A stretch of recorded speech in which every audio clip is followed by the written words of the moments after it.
Entonces, Jesús y el Salmo 82, recibo esta pregunta todo el tiempo. Y la mayoría de las veces, hay dos tipos de personas que hacen esta pregunta. Son las personas que sinceramente quieren información.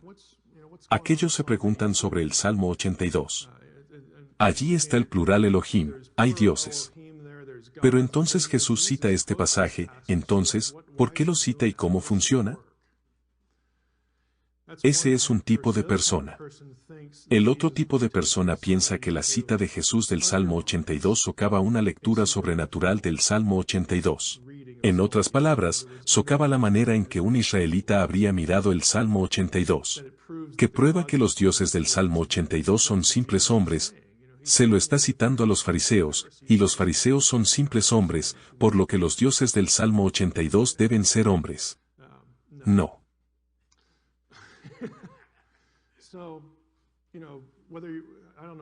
Entonces, no sé quién está de qué lado aquí, pero realmente no importa, porque creo que si te preocupas por cosas como la deidad de Cristo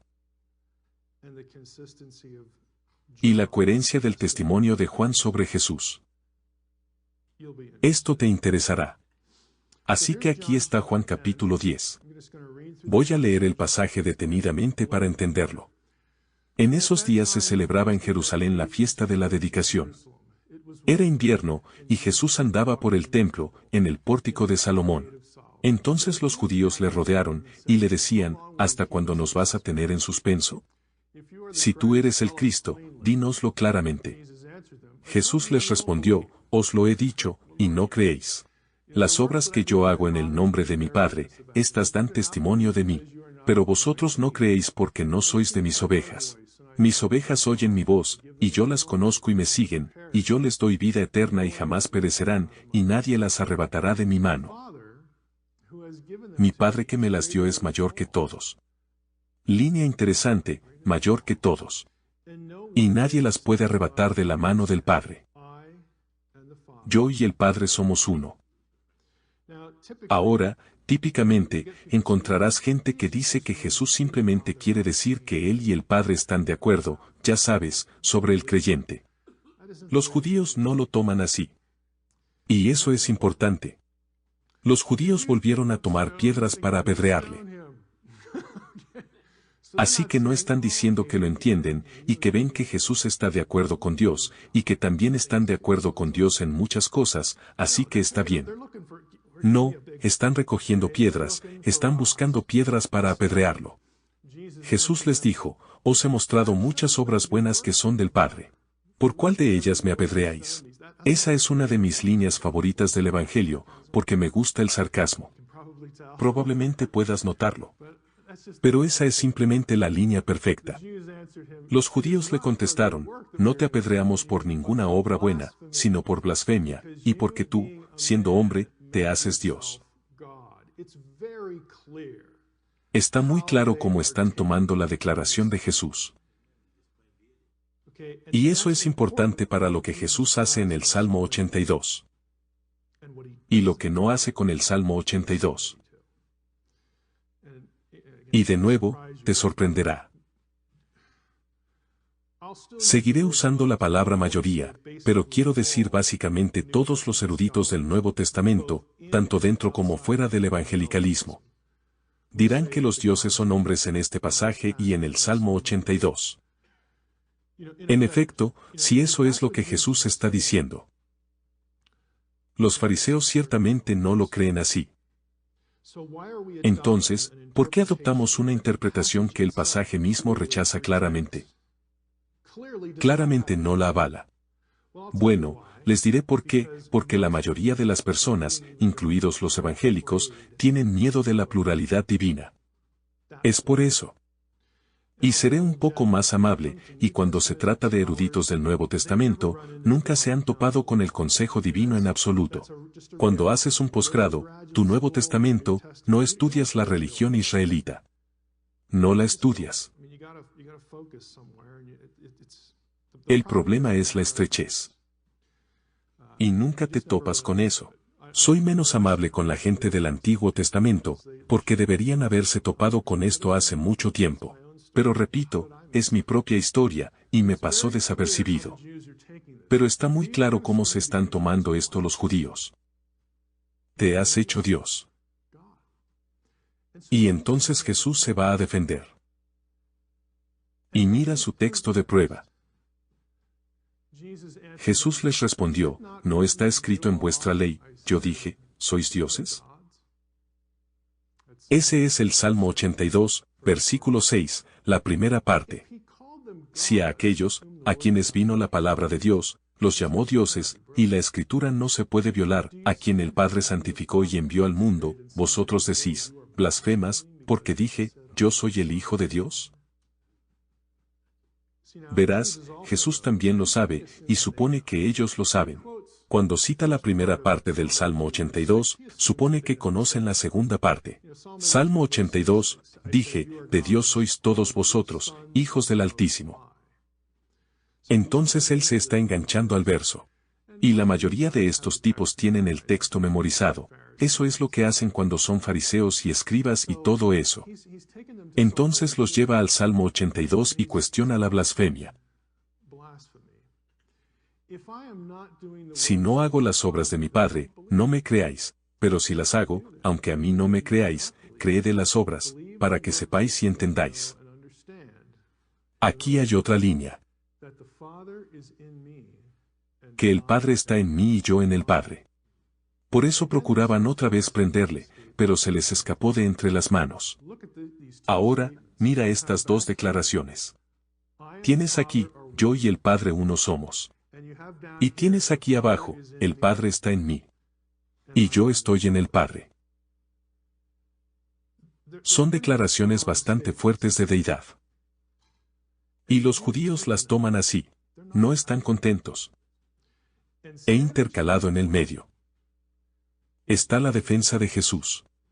De lo que está diciendo, y cita el Salmo 82. Eso está claro. Tienes el versículo 30. Los judíos consideran la declaración como una blasfemia, y él dice, Él está en el Padre, y el Padre está en él. Realmente no hay ambigüedad. Lo que no está claro es por qué cita el Salmo 82. En defensa de su afirmación, al menos no está claro para mucha gente. Voy a explicar por qué creo que está bastante claro. De todos modos, ¿cómo defiende su uso del Salmo 82 la afirmación de que yo y el Padre somos uno? ¿Cómo es coherente con esa afirmación? Todos los comentaristas de Juan, y yo no cambié la diapositiva, sigue siendo cierto. Todavía tengo que encontrar un comentario académico en el Evangelio de Juan que concluya que en el Salmo 82, hablando de Elohim en plural, sean seres sobrenaturales. En un concilio presidido por el mismo Yahvé. Hay algunos que mencionan la idea, pero todavía tengo que encontrar un comentario que lo afirme. Todo el mundo concluye esencialmente lo mismo. Consideran que el Salmo habla de ancianos judíos o israelitas, o judíos en general, en otras palabras, simples mortales. Y deberías estar pensando en un par de cosas. ¿Por qué llamarías dioses a los hombres? ¿Y por qué los fariseos no estarían de acuerdo con esto? A lo que voy, si Jesús los agrupa en el Salmo 82, diciendo que ustedes también son hijos de Dios, como yo. Que somos iguales, somos amigos. Obviamente no es así como lo escuchan. Entonces, ¿por qué los comentaristas optan por este punto de vista? Nuevamente, ¿cómo refuerza esto lo que Jesús está diciendo? Ahora Juan pasa mucho tiempo hablando de la deidad de Cristo. Si has realizado algún estudio bíblico sobre Juan, sabrás que este es un tema en el Evangelio de Juan. El Evangelio de Juan es el que contiene las declaraciones de yo soy, antes que Abraham fuese, yo soy. Y hay una lista completa. Juan no se anda con rodeos cuando se trata de afirmar que Jesús es Dios encarnado. Él es Yahvé encarnado. Él es una deidad plena. Lo que les voy a sugerir es que Juan no se detuvo aquí. Y por supuesto, Jesús tampoco en la conversación. Entonces, ¿cómo interpretamos esto? Ahora voy a repasar la visión mortal, lo que yo llamo la visión mortal, esta es la opinión dominante. Que los dioses del Salmo 82 son simples hombres, son ancianos judíos o israelitas en general. Y así es como lo deducen. Jesús les respondió, ¿no está escrito en vuestra ley? Ellos tomarán la frase vuestra ley. Yo dije, ustedes son dioses. Si llamó dioses a aquellos a quienes vino la palabra de Dios, dirán, bueno, esto debe ser una referencia a la recepción de la ley por parte de los judíos en el Sinaí. Porque hay una referencia a la ley, y a ellos llegó la palabra de Dios en el Sinaí. Fue la comunidad judía, o los líderes o quien sea. Bueno, hay un problema desde el principio. Jesús no está citando la Torá. Ahora bien, hay otros lugares en el Antiguo Testamento donde se hace referencia a toda la Biblia como vuestra ley. Entonces, esto sí sucede. Básicamente, lo que ustedes dicen creer y vivir, es solo una declaración genérica. Pero si eso es cierto, y lo es, no se puede aislar esto de un evento en el Sinaí. El Sinaí nunca se menciona en el Salmo 82. Tienes que importar ese contexto al pasaje. No se deriva del pasaje. Entonces, por definición, está fuera de contexto. La opción de los ancianos judíos. Entonces tenemos la ley aquí, y algunos dirán que tal vez no sea el Sinaí, tal vez sea una referencia a Éxodo 18. Y así es como conseguimos que los hombres sean dioses, porque en Éxodo 18, ya sabes, recuerdas la historia. Estos son Moisés y Jetro. Estás un poco agobiado, no deberías responder todas estas preguntas todos los días. ¿Por qué no nombras ancianos o jueces para que te ayuden? Y Moisés dice, es una muy buena idea, hagámoslo, y lo hace. Quizás te preguntes qué tiene eso que ver con los dioses. La tradición rabínica, que la mayoría de los cristianos siguen, dice que a los ancianos, los jueces en Éxodo 18, se les llama Dios. Bueno, averigüémoslo. ¿Ese es el caso? Aquí está Éxodo 18 y quiero explicarles lo que estoy haciendo. Ampliará el texto. He creado lo que se llama un filtro visual. Es el filtro Elohim. Y entonces le pedí al software que localizara el lema hebreo Elohim y que lo resalte en todos los lugares donde aparece en la Biblia hebrea. Éxodo 18 está en la Biblia hebrea. Así que activemos nuestro filtro visual.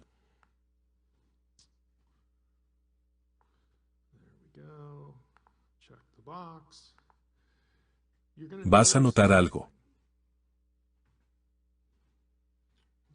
Repasemos el tema. Esta traducción,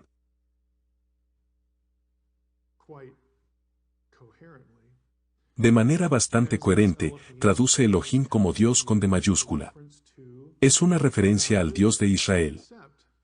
Excepto que ahora sé que el Señor es mayor que todos los dioses. Obviamente esa sería una referencia en plural porque Yahvé es mayor que todos los demás dioses. Pero en cualquier otro lugar del pasaje, se refiere a Dios mismo. Estoy avanzando solo para dejar claro el punto. Ahí está el final del capítulo.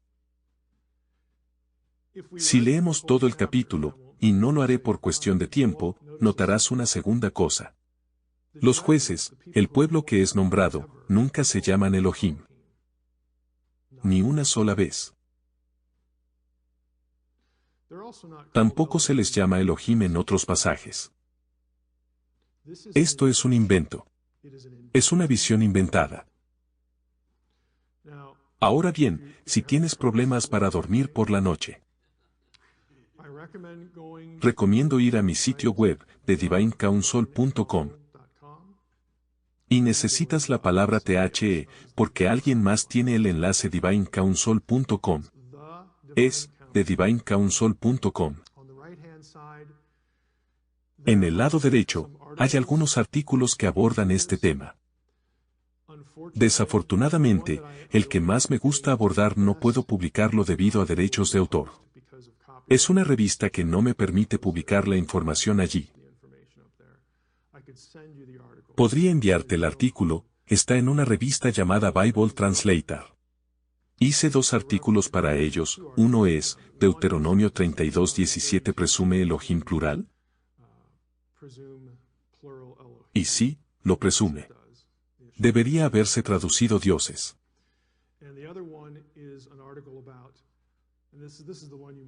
Y si el primero no te hace dormir, este sí. El segundo es un examen del sustantivo Elohim cuando es sujeto de un predicador plural. Es aproximadamente una docena de veces. Pero cuando está en boca de un pagano, no me preocupo por eso. Cuando no es así, como cuando lo dice David o lo dice la Torá o algo así, me concentro en eso. Y muestro que no hay una sola referencia, incluso cuando Elohim es el sujeto de un verbo en plural, en esos casos. No hay una sola referencia donde los jueces se llamen así, y donde haya que traducirlo en plural. Hay otros indicadores en el contexto gramatical y contextual de que estamos hablando del Dios de Israel. ¿Por qué es una forma verbal plural? De vez en cuando lo hacen solo por concordancia gramatical. Elohim es un sustantivo plural, le damos un verbo plural, pero el contexto siempre dicta la traducción. Nuevamente, si tienes problemas para dormir, ese es el lugar al que debes acudir. The journal? Oh, the Divine, and it's D-I-V-I-N-E, thedivinecouncil.com. Ese es mi sitio web. Te mostraré cómo se ve, tenemos tiempo. No tenemos prisa. Al menos yo no.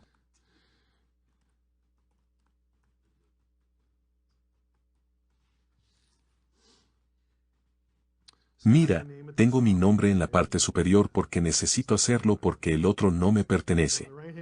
Pero en el lado derecho, si lo marco académico o técnico, no les miento. Será técnico. Y de nuevo, si tienes problemas para dormir, ahí lo tienes.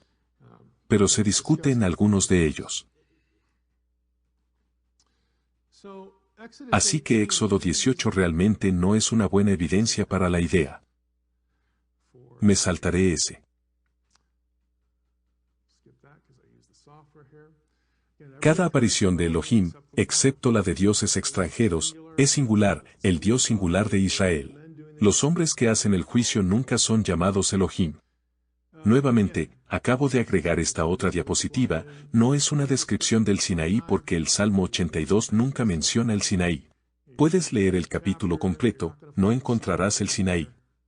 Puedes ponerlo si quieres. El rayo no va a caer del cielo, aunque muchas veces desearía que así fuera. Cuando la gente le hace esto al Salmo 82, ahí lo tienes.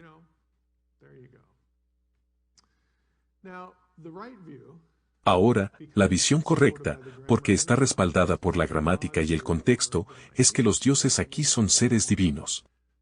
Dios ha tomado su lugar en el consejo divino y dicta juicio. Dios es aquí, Elohim, el primero, aquí está el primer Dios, el segundo Elohim. Ambos son Elohim. Hablé de esto ayer. Este es singular porque la forma verbal que lo acompaña es singular, es muy obvio. Plural. No puedes estar en medio de uno. Algunos dicen que tal vez esto sea como la Trinidad. Que se puede estar entre la Trinidad. Bueno, bien por ti porque Dios va a proceder en los versículos 2 y 5 a decirles a los miembros de la Trinidad que son corruptos y que van a morir como hombres. Eso no funciona muy bien. Entonces, hay que dejar que la pluralidad sea lo que es. Ayer hablamos sobre el significado de Elohim. Es simplemente un término que usarías como escritor para identificar un ser o una entidad que por naturaleza es incorpórea y miembro del mundo espiritual. Pero también tengo que contarles una pequeña historia sobre esto. Entonces publiqué un artículo y en el mundo académico esto fue algo controvertido.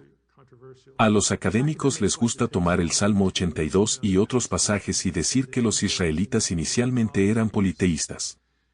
y que este Salmo y Deuteronomio 32 y algunos otros lugares tienen a Yahvé y a él, o Yahvé y el Elión, el Altísimo, como deidades separadas, y eso prueba el politeísmo.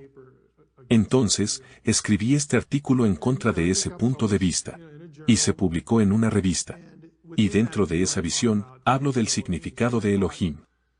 Así que pensé que todo había salido demasiado bien. Necesito humillación pública. Entonces, voy a leer este artículo en la conferencia de la Sociedad Internacional de Literatura Bíblica. En realidad, tuve que elaborar un documento para que Logos financiara mi viaje. Y este era útil, y lo hice. Entonces tenía que ir a Edimburgo, que es donde fue esta reunión en particular, llevé a mi esposa. Pero tengo que leer este artículo. Entonces, estoy en la habitación, y nuevamente, si has leído algo mío o si has leído la religión israelita, este nombre te resultará familiar. Y entra Nicholas Wyatt. Es profesor en Edimburgo. Ya está jubilado. Es un gran erudito ugarítico en la religión israelita. Y lo vi entrar y pensé, esto podría salir muy mal. Entonces, ¿qué va a pasar? Y mi esposa está en la primera fila, y Wyatt se sienta atrás mientras la mayoría de los asientos están ocupados. Y cuando llegué al punto, la razón por la que tenemos esto es que Elohim es solo un término que usarías para una entidad que no tenía cuerpo, un miembro del mundo espiritual. Wyatt se para atrás y dice, por fin. Finalmente. Y pensé que iba a formar una revuelta. Porque estaba emocionado que alguien por fin se diera cuenta. Y luego pensé que esto podría ir bastante bien. Pero yo no lo sabía. No había hecho nada al respecto. Pero fue simplemente una sensación agradable. Y después charlé con él y le agradecí su entusiasmo.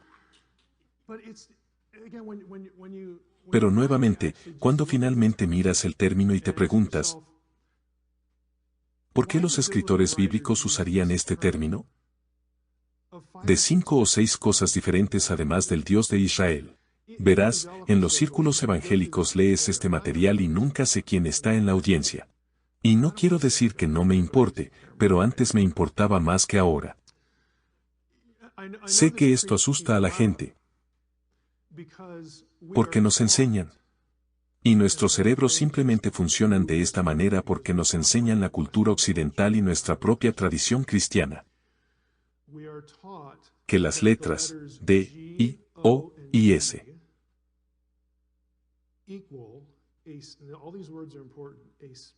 que equivale a un conjunto específico de atributos únicos. Omnisciencia, omnipresencia, eternidad, soberanía, todo eso. Nos enseñan eso cuando ves esa palabra.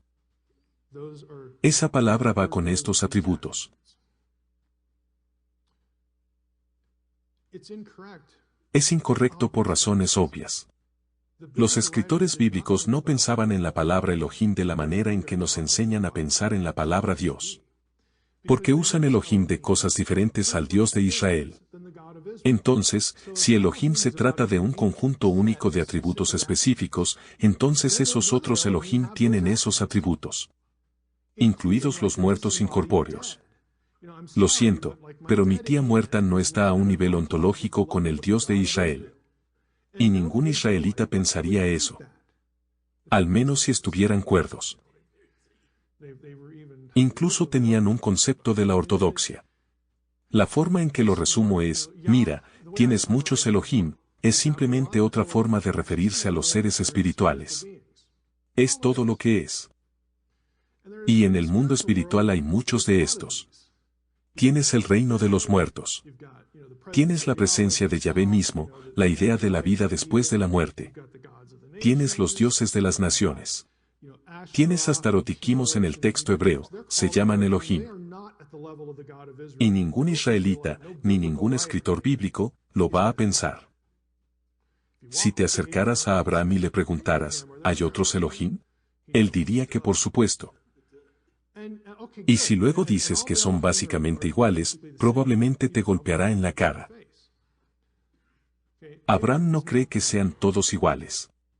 Los escritores bíblicos no creen que todos sean iguales. ¿Cómo lo sabemos? Porque los escritores bíblicos hablan de Yahvé de Israel, de una manera que nunca hablan de los demás. No se obtiene esa teología de la palabra Elohim. Obtienes esa teología al leer tu Biblia.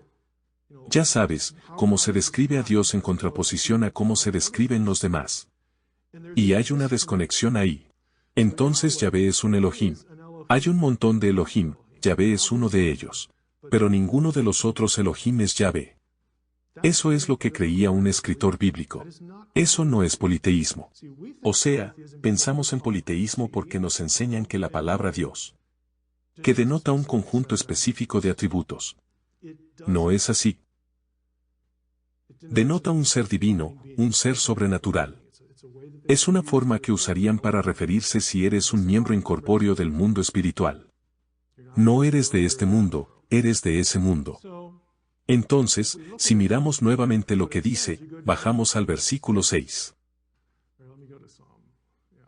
Si bajamos al Salmo 82 versículo 6, simplemente se lo citaré. Porque esta es la parte que cita Jesús. Tienes a Dios, el Dios del versículo 1, dirigiéndose a los otros Elohim, Él los analiza en los versículos 2 al 5. Han fallado en su cargo. Yo los asigné a las naciones. Esta es la cosmovisión de Deuteronomio 32 porque el Salmo termina de una manera muy particular que la refuerza. Son corruptos, son malvados, son malos. Yo dije vosotros sois dioses, ustedes son Elohim, todos ustedes, hijos del Altísimo, hijos es plural. Pero vais a morir como hombres. Vais a caer como cualquier príncipe. O podrías traducirlo como cualquier brillante. Cualquier ser menor. Soy yo quien tiene el control de la vida y la muerte. Te estoy juzgando a muerte. Vas a morir. Habrá un momento en el que dejarás de existir, tu existencia depende de mi placer. Ese es el punto. Y luego el salmo termina donde el salmista clama, levántate, oh Dios, y toma las naciones. ¿Quién tiene las naciones ahora? Son los hijos de Dios, es Deuteronomio 32:8 y muchos otros versículos. Dios castigó a la humanidad en Babel asignándole a los hijos de Dios como cuidadores. Dios se divorció de la humanidad. Había terminado con la humanidad. Esta es la tercera ronda, teníamos el Edén. Teníamos Génesis 6, y luego envió el diluvio. Primero los echó de su presencia y no funcionó. Luego envió el diluvio para hacer borrón y cuenta nueva, no funcionó y prometió no volver a hacerlo nunca más. Así que ahora estamos en eso de nuevo. Y la humanidad está en rebelión, entonces Él dice, está bien. No quieren que sea su Dios, no quieren recibir órdenes mías, está bien, voy a darles lo que aparentemente quieren. Voy a asignarles a seres inferiores. Cuando el Altísimo dividió las naciones. Esa es la referencia a Babel, ahí es cuando las naciones se dividen. Las dividió según el número de los hijos de Dios. Pero Israel es la porción de Yahvé. Jacob es su herencia. Porque Dios divorcia a la humanidad en masa, la asigna a seres inferiores. Y se supone que deben gobernar de acuerdo con las reglas de justicia de Dios, eso es lo que encontramos en el Salmo 82, por eso Dios está enojado con ellos, porque no lo hacen. Se supone que no deben apropiarse de la adoración, incluso seducen a los israelitas. Si sigues leyendo Deuteronomio 32 versículo 17, tienes a los israelitas sacrificando a Sedim, que la mayoría de las traducciones traducen como demonios, es una traducción desafortunada. Sedim es el plural de un término acadio, Sadu, que significa entidad territorial. Lo cual tiene mucho sentido en el contexto de Deuteronomio 32, pero seducen a los israelitas para que lo sigan. Eso no es lo que Dios quería, por eso Dios se divorcia de la humanidad y lo que sucede en la historia bíblica justo después de Babel. Él llama a Abraham. Pon atención. Aún no he terminado. Les di un beso de despedida, pero no permanentemente. Voy a ir a Ur y llamaré a este tipo. Y es un candidato perfecto, porque es mayor y su esposa es mayor y no puede tener hijos. Pero voy a permitirle tener un hijo. Y voy a empezar mi propia familia humana de nuevo. Solo miren. Son mi porción. Son mi herencia.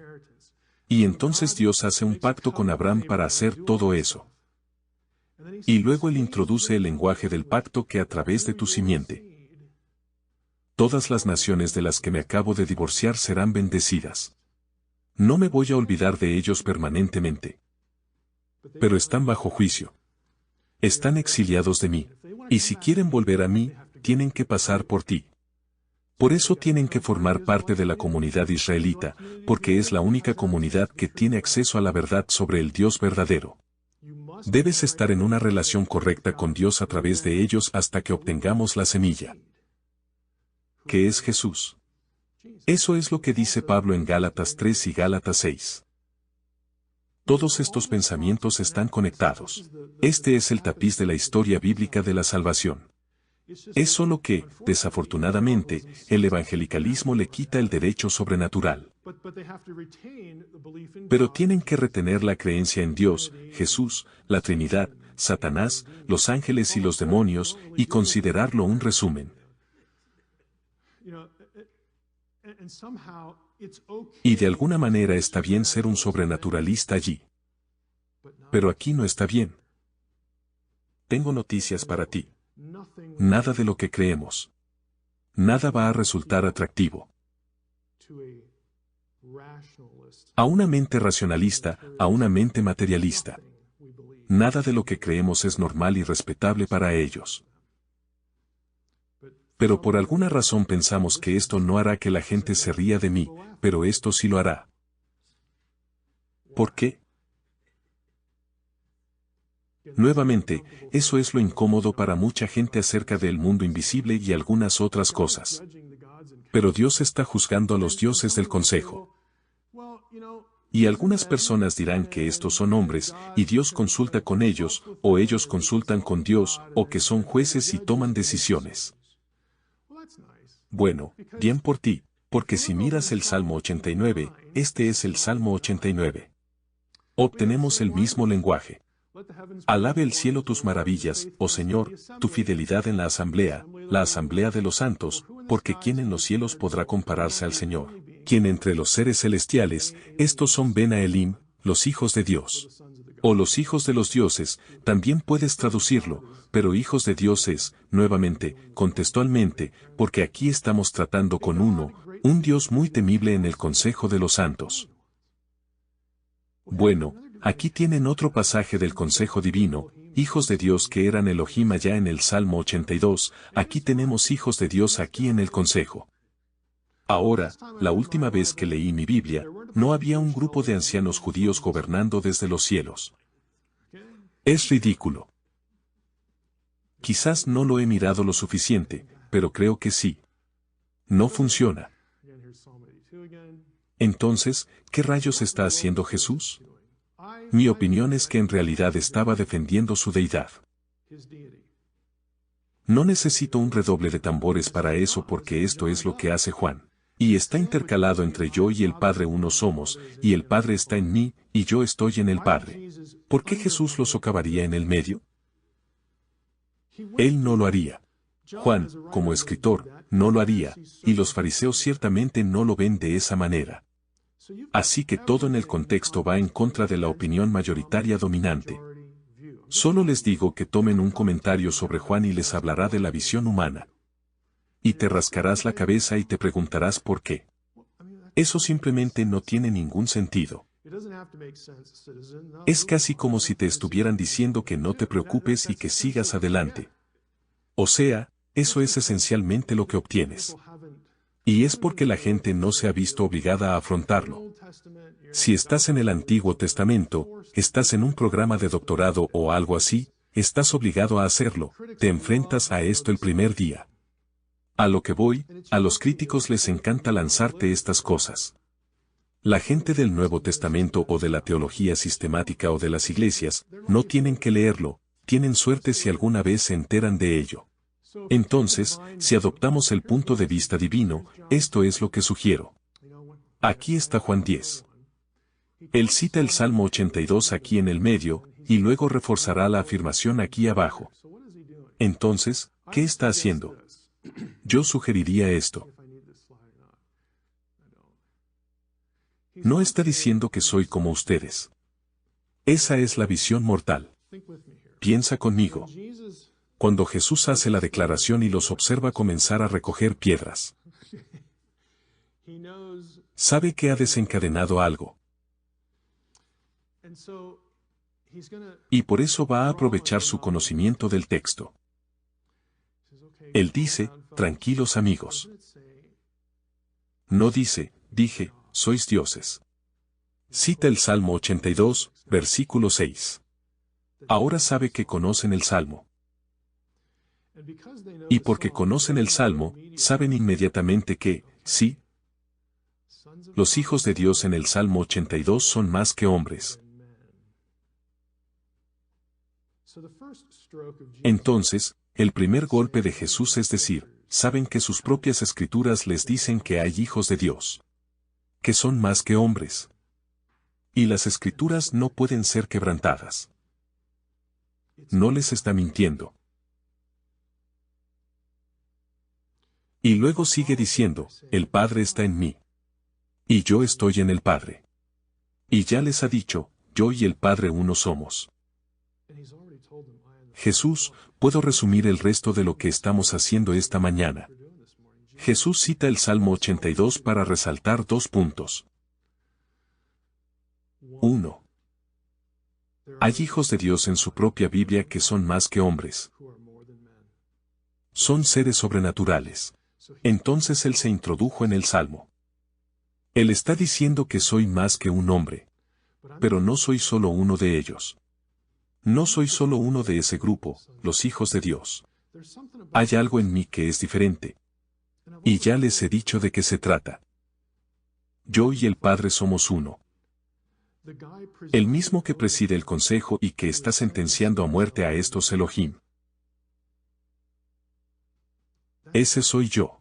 Yo y el Padre somos uno. El Padre está en mí y yo estoy en el Padre. Se los retaca en la cara. Eso es lo que está haciendo. Está usando su propio texto contra ellos mismos. Y las escrituras no pueden ser quebrantadas. Eso es lo que está haciendo. Es completamente consistente. Jesús hace este tipo de cosas por todas partes. A lo que voy, no quiero usar la palabra sabelotodo porque suena un poco tortuoso, pero Jesús y otros escritores del Nuevo Testamento saben cómo provocar conmoción en su audiencia. No desperdician nada. Para nosotros es fácil leerlo, o hemos sido entrenados, como en este caso, para no verlo. Pero Jesús es completamente coherente, Él no retrocede. Y se puede ver que al final de Juan 10, nuevamente intentaron arrestarlo.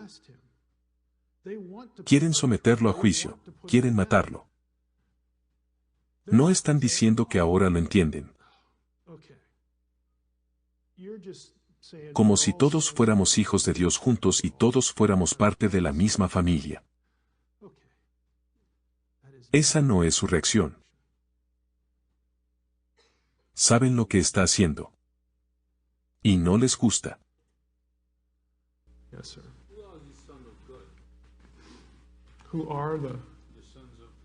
Los hijos de Dios son los miembros de la hueste celestial de Dios.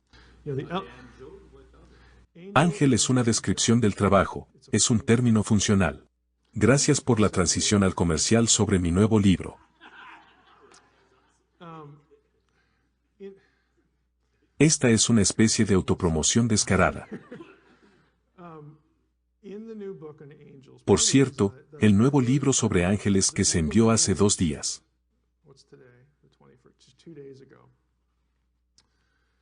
Ese libro trata sobre los buenos, los miembros leales de la hueste celestial de Dios. Habrá un libro de seguimiento, ya está escrito, que se trata de los malos. Ahora, en el libro de los ángeles, comienzo el libro hablando de terminología.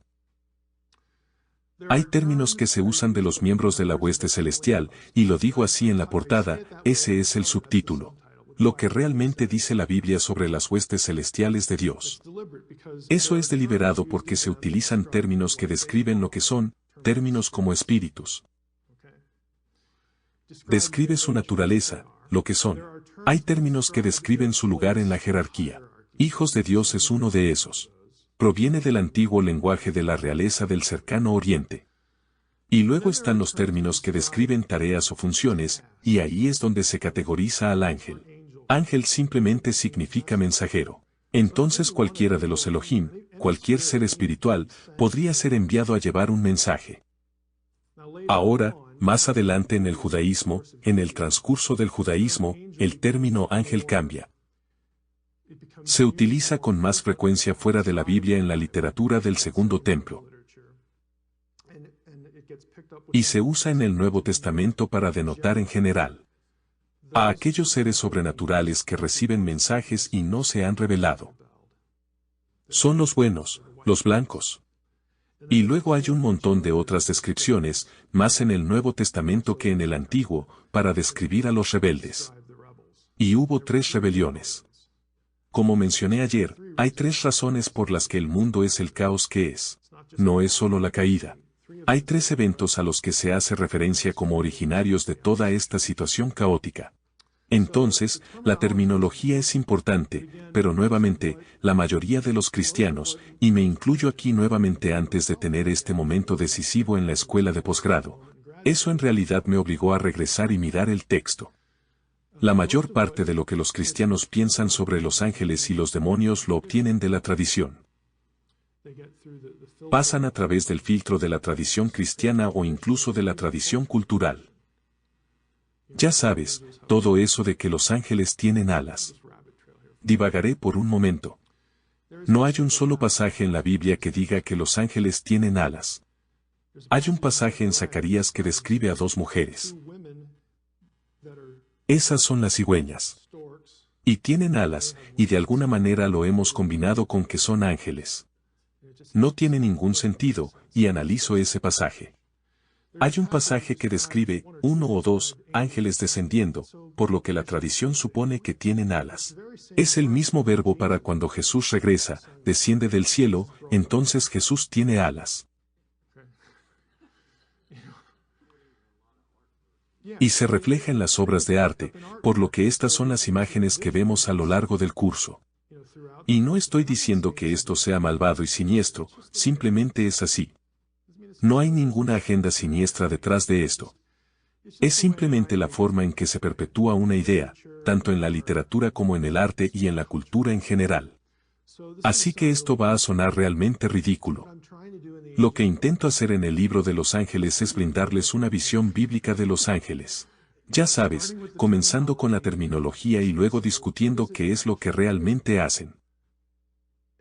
Y participan en la toma de decisiones con Dios. Hay pasajes así. A veces toman decisiones. A veces toman mensajes. Son asignados a los creyentes para que los ayuden. A lo que voy, hay un par de pasajes en Job donde forman una función mediadora. De hecho, escribí un pequeño artículo en esto para la revista Bible Study. Pero lo desarrollé, por supuesto, mucho más en el libro. Donde no solo dan mensajes a las personas, sino en el contexto de Job. Uno de sus amigos, nuevamente, dice con ligereza, ¿a cuál de los santos vas a apelar? Te estás quejando de lo que te pasa, entonces, ¿ante cuál de los santos vas a presentar tu caso? Y era una idea antigua común, y está dentro de la Biblia hebrea y en algunos pasajes. Donde los ángeles asignados para cuidarte, irán a Dios y hablarán con Dios y luego regresarán y tratarán de explicarte por qué te está sucediendo esto. Ahora, eso ya no sucede cuando tenemos a Jesús, porque Él es el único mediador entonces. Es interesante cómo eso simplemente desaparece. Pero termina. Los ángeles hacen muchas cosas diferentes. El primer libro es los buenos, y puedo decir esto honestamente, el segundo libro sobre los poderes de las tinieblas, lo que la Biblia realmente dice sobre los poderes de las tinieblas. Es el primer y único libro que abordará el tema de los poderes de las tinieblas desde la perspectiva de 3 rebeliones. No vas a encontrar eso en ninguna parte. Y lo hago intencional y deliberadamente porque esa es la manera de darle sentido. Y es el Antiguo Testamento, es la literatura del Segundo Templo, es el Nuevo Testamento. Ambos libros analizan históricamente esas 3 secciones porque esos textos interactúan entre sí. Entonces, ya sabes, los hijos de Dios es un término jerárquico para los miembros de la hueste celestial. Los hijos de Dios típicamente, de nuevo, se extraen de imágenes de la realeza. Son los asociados íntimos del rey. En el mundo humano es porque probablemente sean sus hijos y parientes. Y por eso los escritores bíblicos toman prestada la metáfora de la realeza porque Dios es el Rey Supremo. Y usarán a los hijos de Dios para aquellos agentes que tengan tareas especiales y significativas. Deuteronomio 32:8, se les dio cargo sobre las naciones. Y terminan haciendo un trabajo realmente terrible. Y Dios sabe, hay pasajes en Job donde la Escritura dice que Dios no confía en sus santos. ¿Por qué? Él sabe que pueden fracasar. Ellos no son Él. Por supuesto que pueden fracasar. Él es el único ser perfecto con una naturaleza perfecta. Ellos no. Entonces Él sabe con qué está lidiando tanto en el mundo celestial como sabe con qué está lidiando aquí. Pero el término es significativo porque esos son los que se ponen sobre las naciones y fracasan. Y en consecuencia, esos son los que habrá que sustituir. Cuando el reino regrese a la tierra. Eso seríamos nosotros. Por eso somos llamados hijos, hijos de Dios. Por eso Pablo dice que vamos a juzgar a los ángeles. Por eso Jesús dice en Apocalipsis 2 y 3 que vamos a ser puestos sobre las naciones y compartiremos un asiento con el Mesías, con Él, en su trono para gobernar las naciones. Una vez más, es una corriente coherente de teología. Pero cuando le quitas sus cimientos, esta cosmovisión sobrenatural sobre cómo ese mundo se cruza con nuestro mundo, y cómo ese mundo es un modelo de cómo Dios mira a los humanos. La forma en que Dios mira a su familia sobrenatural y la forma en que trabaja con ellos, sus propósitos para ellos, se traduce en la forma en que mira a su familia humana. Y también quiere socios con nosotros. Somos su imagen tal como ellos lo son en su reino, estamos en nuestro reino, el reino terrestre. Pero si eliminas el contexto sobrenatural de todo eso, lo que queda es una imagen fragmentada que no tiene ninguna conectividad subyacente. Y esto es lo que realmente intenté hacer en El Mundo Invisible. Si no lo has leído, al menos lee la introducción. El mundo invisible no es un punto final. El mundo invisible es el punto de partida, y déjame te explico. Y soy honesto, si lees el libro y tienes esas cosas en tu mente, nuevamente comenzarás a ver cómo se conectan las cosas. Construiré el mosaico para ti y luego podrás consultar donde quieras. Pero no podrás volver a leer tu Biblia de la misma manera. Así que les digo eso desde el principio, y a las personas que de alguna manera superan ese obstáculo. Tienen esa experiencia, pero es una buena experiencia, y lo digo porque eso es lo que me pasó a mí. Ya no puedo mirar nada porque ahora conozco el terreno. Estoy buscando conexiones. Y están ahí, solo hay que saber qué buscar. Tienes que haber estado expuesto a las rutas de navegación, a cualquier metáfora que te ayude, el tapiz, el tejido en el tapiz. Tienes que estar expuesto a eso, porque cuando estás expuesto a ello, no puedes dejar de verlo. Simplemente no puedes. Está ahí. Y está ahí porque los escritores bíblicos no eran tontos. Son inteligentes y están siendo guiados por el Espíritu Santo. Para conectar puntos. Lo que tenemos en nuestras iglesias, y perdón por el espasmo sermónico. Pero lo que tenemos en nuestras iglesias, incluso entre las personas que realmente se preocupan por las escrituras, es que tenemos mucha gente que sabe que comprende los puntos de datos.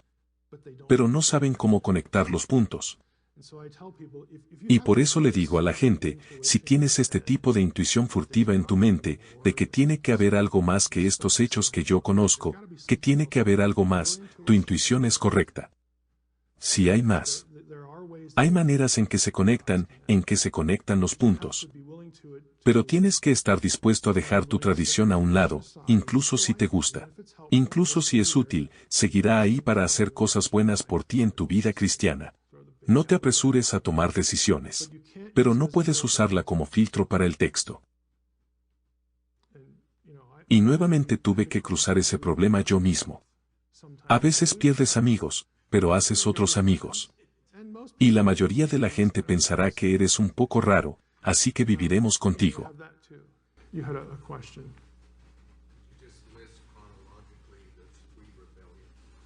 Génesis 3 es la caída. Génesis 6, 1 al 4 es la transgresión de los hijos de Dios. Y luego la tercera, a la que me refiero, Génesis 3 es una transgresión humana sobrenatural. Génesis 6, ya sabes, se podría argumentar a favor de eso también en algunos puntos. Génesis 11 es la Torre de Babel, pero lo que realmente necesitas es Deuteronomio 32. Y puedes rastrear todo el tema de las naciones asignadas a los dioses a través de Deuteronomio. Comienza en Deuteronomio 4, 19 y 20, 17, 1 al 3, 29, 23 al 26. Y 32, 8, 9 y versículo 17. Ya sabes, esa es la base exegética de lo que popularmente llamamos guerra espiritual.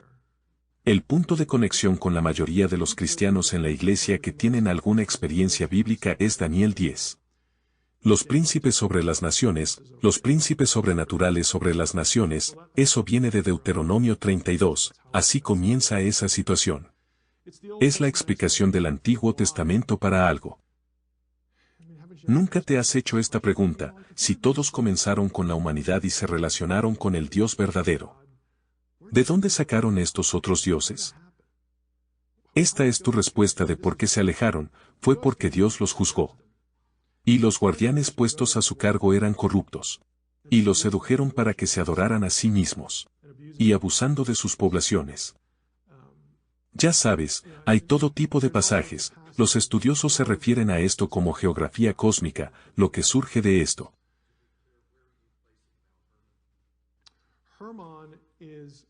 Responderé a eso de dos maneras. Hermón es el lugar tradicional donde descendieron los hijos de Dios en Génesis 6, ya sea hacia o desde. Para tramar su rebelión, ya sabes, para hacer pacto entre sí para hacer lo que hicieron. Digo hacia o desde, porque es realmente interesante. Hermón como ubicación de la sede de los dioses. Hermón como ubicación de la sede de los dioses. Ya sabes, dioses que son rivales de Yahvé. En realidad eso se remonta a Sumeria. De hecho puedes encontrar a Hermón en los bosques del Líbano, como en la epopeya de Gilgamesh. Aquí es donde viven los dioses que son adversarios de Yahvé. Así que es una tradición muy antigua que la rebelión sobrenatural estuviera asociada con este lugar. Muy temprano. Hay un artículo maravilloso pero muy técnico sobre esto escrito por un tipo llamado Lipinski, es realmente difícil de encontrar. Si lo quisieras te lo puedo enviar, lo tengo en PDF. Pero sí, esto informa al resto de la Biblia. Después de Babel, es por eso que Israel está contra las naciones. Por eso es Yahvé contra los demás dioses. Es rebelión. Ya sabes, hay todo tipo de pequeños pasajes maravillosos que suponen esto. El más obvio es Naamán el leproso. ¿Por qué Naamán pide tierra? Cuando dice, ahora sé que el Señor Yahvé es el Dios de todos los dioses, y desde ahora en adelante no ofreceré sacrificios a ningún otro. Y le pide tierra a Eliseo. ¿Puedo llevarme tierra conmigo? ¿Por qué? Porque quiere hacer sacrificios en tierra santa. Quiere tierra que esté asociada y bajo el dominio del Dios de todos los dioses. Tal vez se llena algunos bolsillos o se pone un poco porque le dice a Eliseo, mira, soy un tipo importante y parte de mi trabajo es ir al templo de Ramón todos los años con el rey. A lo que voy, sabe que está en territorio hostil. Entonces pone eso en su explicación a Eliseo de por qué quiere tierra. Ya saben, los filisteos se llevan el arca del pacto. Y conocemos la historia porque nos reímos de ella en la escuela dominical, y admito que es divertida. Entonces llevan el arca de la alianza al templo de Dagón, y al día siguiente Dagón es un tocón. Le cortaron las extremidades, le cortaron la cabeza y eso los asusta. Entonces entran y descubren a Dagón, y dicen que probablemente sea una buena idea deshacerse del arca. Entonces hacen un plan para deshacerse de ella. Pero lo que nos perdemos en la forma en que contamos la historia es una pequeña línea en 1 de Samuel 5 que dice, hasta el día de hoy, los sacerdotes de Dagón se negaron a cruzar el umbral de Dagón. ¿Por qué? No se arriesgan. Porque este es el lugar donde encontramos a Dagón, y esta tierra está bajo dominio, no de Dagón. Entonces vamos a hacer nuestros pequeños rituales, pero vamos a caminar alrededor. No van a correr ningún riesgo. Hay todo tipo de cosas como esta. Por eso Pablo hereda esta cosmovisión. Es lo que impulsa su ministerio a reclamar las naciones. Él es el apóstol de los gentiles y eso se filtra en muchos lugares. Pero Pablo ocasionalmente usa la palabra demonio. Pero la mayoría de las veces cuando se refiere a los poderes de las tinieblas, usa términos como gobernantes, autoridades, principados. ¿Qué tienen todos esos términos en común? Son términos usados dentro y fuera del Nuevo Testamento para dominio geográfico. Eso es lo que Pablo está aludiendo. Él lo sabe cuando va a un lugar gentil. Está bajo dominio. Pero la autoridad de esa entidad ha sido deslegitimada por la cruz. El Altísimo fue quien los puso allí como castigo. Pero es el mismo Altísimo que se encarnó en Cristo y murió en la cruz. Y ahora Él es la puerta de entrada, la simiente prometida para reclamar las naciones. Entonces Pablo puede ir a un área pagana y predicar. De hecho, tuve esta experiencia. Estoy divagando un poco, perdón por el tiempo, pero lo compensaremos.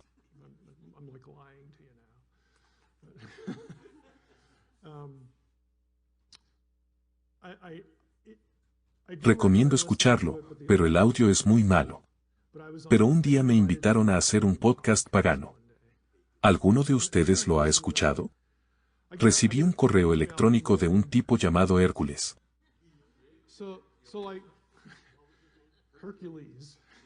Entonces pensé, bueno, abriré este, podría ser interesante. Hércules Invictus. Su podcast se llama La Voz del Olimpo. Adora a los dioses de Grecia y Roma. Entonces su correo electrónico decía, acabo de leer Sobrenatural. Y me encantó. ¿Vendrías a mi podcast porque quiero hablar de ello? Y adoro a los dioses de Grecia y Roma, y no encuentro a nadie con quien realmente pueda hablar. Y estoy pensando que me pregunto por qué. Entonces dije, claro, esto será interesante. Entonces voy a este programa. De hecho, ya he asistido 2 veces, pero voy a este programa y durante los primeros 10 minutos. Este tipo está leyendo literatura grecorromana que describe la cosmovisión de Deuteronomio 32. Que las naciones son asignadas a los dioses, y este dios recibe esta, y cómo se hizo esto. Está muy claro que los gentiles entendían todo el concepto. Y puedes encontrarlo en Platón, y hay mucho de eso. Y entonces él analiza todo este asunto y dice, por eso estaba tan emocionado. Es como si entendieras esto y está en la Biblia. Y él dice, pero se me ocurrió, y dice, solo tengo una pregunta. Se me ocurrió que si la Biblia dice que Yahvé montó todo este sistema, ¿qué es lo que quiere?